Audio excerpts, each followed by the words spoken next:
I gave a metric earlier in a presentation I did that's actually a little bit broader than Austal and looks at the high speed aluminium shipbuilding industry in this country. And one thing that people don't know very well is that we, Australia, are absolutely the leader and in fact the majority provider of high-speed aluminium vessels around the world. So Austal is part of that, probably in terms of build, well not probably, actually in terms of build the biggest part of that. But nonetheless today Australian companies are designing and having built either here or overseas over 160 vessels. I don't mean over a period of 3 years or over the last 10 years. I mean right now today, 160 vessels being built and managed by Australian companies. If you look at the rest of the world put together, it wouldn't be a fraction of that. And that's a great position. Now, you think about 160 vessels, that's probably $6 billion worth of work. It's providing employment for probably 50 or 60,000 people here in Australia and overseas in our supply chain and in our networks and our manufacturing overseas as well. Boy, that's a significant involvement for Australia and for the Australian economy. But it's also an involvement that could quite easily be zero. You know, it could be nothing. It's not like the mining industry where there's an endowment in the ground, or the LNG industry where there's an endowment under the ocean. We have no endowment for shipbuilding. We have no right to be part of shipbuilding. And yet, in this particular market, we're probably employing 50 or 60,000 people around the world. So the Pacific Patrol Boat program is going really well. It's an exercise for us actually in building 21 steel vessels. It's the first time we've built a series of steel vessels.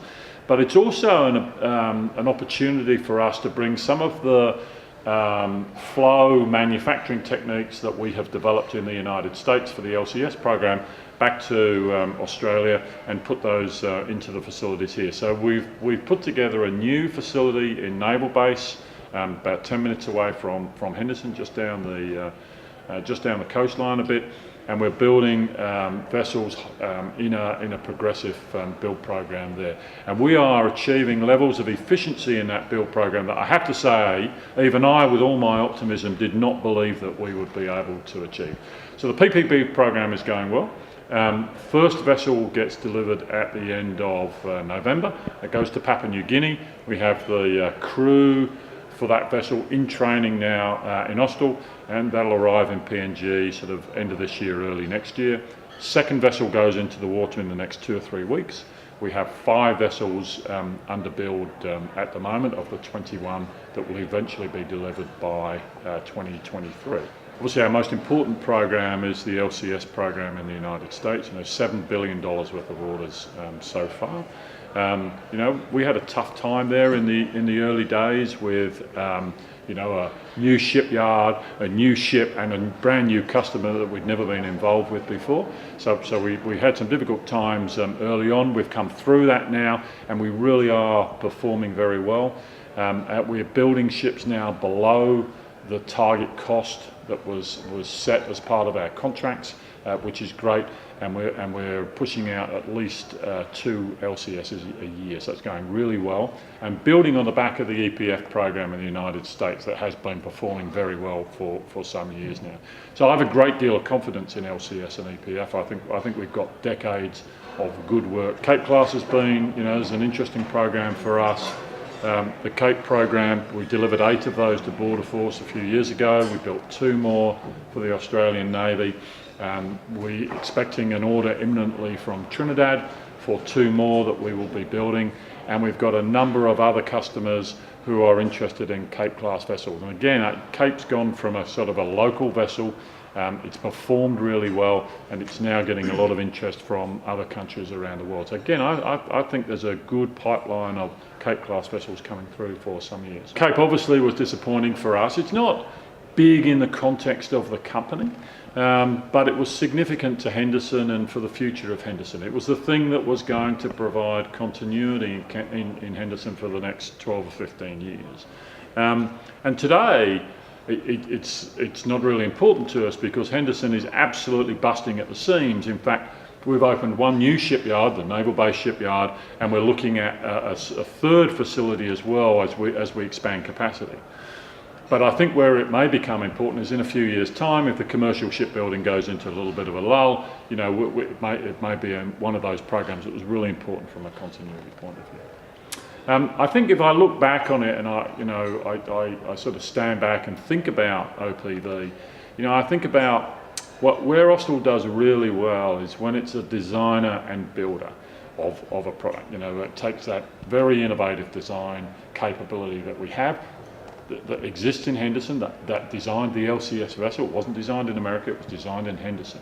We take that design capability and we put it together with our production shipbuilding capability. And when we merge those two together, we perform really well. And I think when the government and the Defence Department took the decision several years ago to buy an existing design of a vessel from overseas, and then look at putting that together with a shipbuilder afterwards, was probably the point where our significance or our competitive edge, if you like, was really dulled. And I think if it had been an integrated design and build program, as the Pacific Patrol Boat program is, I think we would have, you know, we would have been in a super strong position for that. But as soon as we got into a position where we had to back one of the design contestants for this program, it really made it into a bit of a lottery, because we had no idea which vessel the Navy preferred to buy, and if we backed the wrong horse, then, you know, we were going to lose out. And what history tells us is we did back the wrong horse. We could not have known at the time that we were doing that, but we did back the wrong horse, and so, you know, Lursen and Civmec took that program.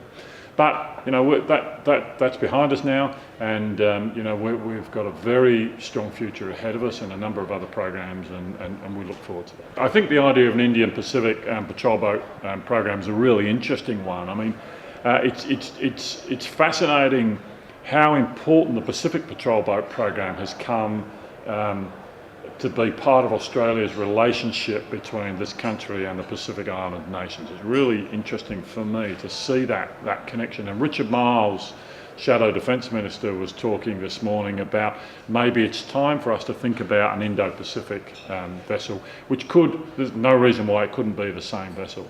So I think there is an opportunity for Australia to step out just a little bit further into the Indo-Pacific region. We would welcome that as well. It's a relatively inexpensive way of creating a really strong relationship between the government of Australia and some of the Indian Ocean nations. So we're going through the biggest expansion of our commercial shipbuilding business that we have seen throughout our 30-year history. 6 years ago we bought a shipyard, small shipyard in the Philippines. We're now trebling the size of that facility and giving it the capacity to build the very biggest commercial ships that we design and build. That's a huge step forward for us. Big capacity expansion. At the same time as we are building a brand new shipyard in Vietnam, and both of those shipyards will be up and running, fully up and running by the beginning of next year. That's a huge undertaking for us. At the same time as we've put a new shipyard in place to build the guarding patrol vessels here in Henderson. So I think the commercial shipbuilding market for us has been a huge step forward. We've invested very heavily in new designs and new capability, continue to do that, and we've had to expand our shipbuilding capacity in order to meet that. So that in itself is a really big issue for Austal, and certainly, big on my agenda for the next 2 to 3 years as we bed all that down and make sure that capability works and performs. I think the second big issue for us is the next phase of shipbuilding in the United States. We've gone through a big phase of the EPF and the LCS program. Those vessels, $10 billion worth of work so far and counting. But those vessels are going to go through a migration. The LCS vessel is going to become more lethal than it is today, with vertical launch missiles and upgraded combat management systems. And that's going to challenge us undoubtedly. And then the EPF program is going to go from the military sea lift command focus that it has at the moment to the uniformed Navy, where they're going to start using it in new and interesting ways in the rest of the Navy. And that's going to, that's going to occupy a lot of our time and thoughts as well. So I think that they're the two big things that, we're really concentrating on over the next year or two.